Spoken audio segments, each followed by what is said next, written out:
Welcome back, everyone. I recently made some tweaks to my own version of Pulverize, and this was after watching a video from I Love MF, and they made their version on Pulverize, which I watched, and I'm glad I did. And the reason for that is I've actually improved my build. I've made it actually more offensive with better survivability by taking some of the things in that video, and we're going to talk about that today.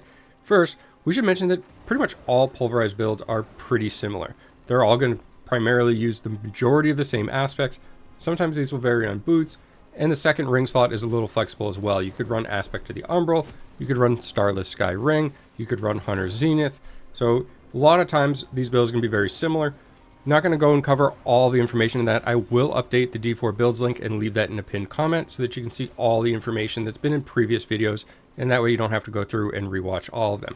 Even Spirit Boons a lot of times overlap. Sometimes you see one or maybe even two adjustments there.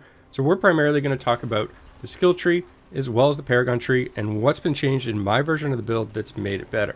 Let's go ahead and look at the skill tree first. I Love MF takes both Fierce Storm Strike as well as Abundance, and this causes basic attacks to generate more spirit and cause Vulnerable. We do get Vulnerable from the Exploit glyph, however, I prefer just not to auto or use the basic attack, but it is more reliable at keeping Vulnerable up since it has a 50% chance, and Exploit only occurs every so often. In terms of generating more spirit, I don't find that needed as well, especially if you're running Aspect to the Umbral, but all versions of Pulverize that I've seen, so far at least, have all been viable, so don't let that stop you from choosing a different build if you're having issues in that regard. Another thing is Debilitating Roar. I Love MF doesn't put any points down here, where my particular version goes all the way down to Innate Debilitating Roar, and this is for the slow effect, which will also allow Aspect to the Umbral to proc and give you more spirit. Again, both versions are viable, and you can still have Debilitating Roar provided you're using Insatiable Fury as a chess piece, because you'll get 3 ranks to all your Werebear skills that way. One change that I have made previously is putting 3 points in Resonance, and this has been a change I've made since the last updated D4 builds link, and again, this information will all be in. At the Paragon board is where things started to really get interesting, and I actually made some good improvements to this for my own version of the build, so I'm glad that I went through and looked at all this.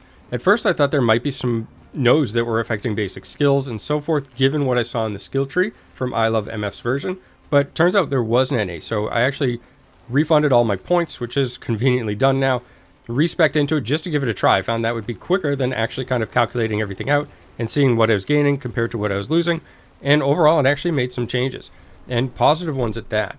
I Love MF runs Undaunted as mentioned, and this got me thinking about Fortify and also Fortified. You can have Fortify without being fortified, and this has to do with the way it works. You need more Fortify than Life in order to have that effect, so it's not always active. And I noticed that when I was doing higher tier Nightmare dungeons, a lot of times I was just losing it instantly, so I wasn't always getting the extra damage or even the damage reduction from this particular glyph. So what I actually did was swap this out for Earth and Sky, and I tried several other glyphs as well, but Earth and Sky was the most effective. I even compared things like Guzzler, which seemed pretty comparable to Undaunted, to tell you the truth. Now, Earth and Sky is a willpower requirement for that secondary effect, so that means we can refund these 4 nodes, which give us intelligence, and we can actually go down and take Battle-Worn Hide, and this doesn't provide as much armor as you think it would. We'll show you that after the Paragon board. But I am interested in this willpower, because that willpower will actually unlock this glyph slot. And with that, I still have 2 additional points, and I don't need anything else in order to get around.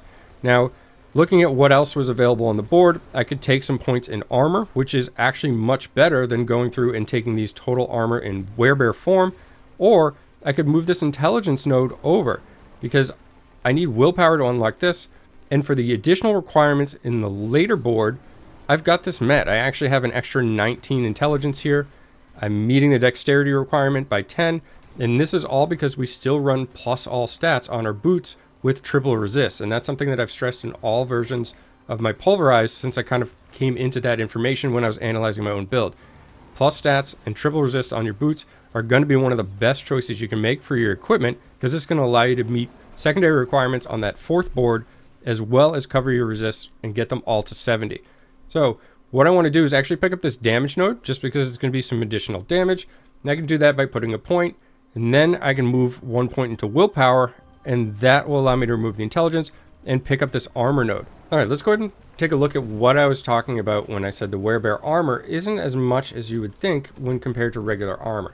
At this point, I have 85% reduction in Werebear form, And if I go into humanoid, I have 43%. So let's go back into the Paragon tree, and we're just going to remove this node, which is actually 6% total armor since I have the secondary requirement met. At this point, I have 84% reduction, so I've only lost 1% total in this Werebear form. And humanoid, of course, is unaffected. If I go into the Paragon tree again and remove the actual 50 armor node that I have, which is much smaller than that boosted Werebear Armor node that we had, 83%, so I lost 1% as well. But when I go into humanoid, I'm down to 42. So the actual plus armor node, even the 50 armor, is actually more valuable than the rare node. In this case, we're taking that rare node in order to kind of boost the willpower to unlock the glyph slot and move some points elsewhere. So that's the reason for that.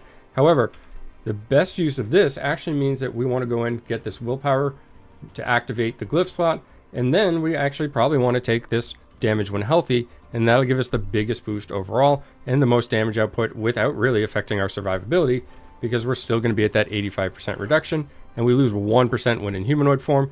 And the reality of this build is you only want to be in humanoid form for very short periods of time, and often you want to make sure you're line of sighting or out of harm's way before you do something like auto attack an enemy with a bunch of them in front of you, or cast Earthen Bulwark in the middle of a group. So as always, thanks for taking the time to watch, and have a great day.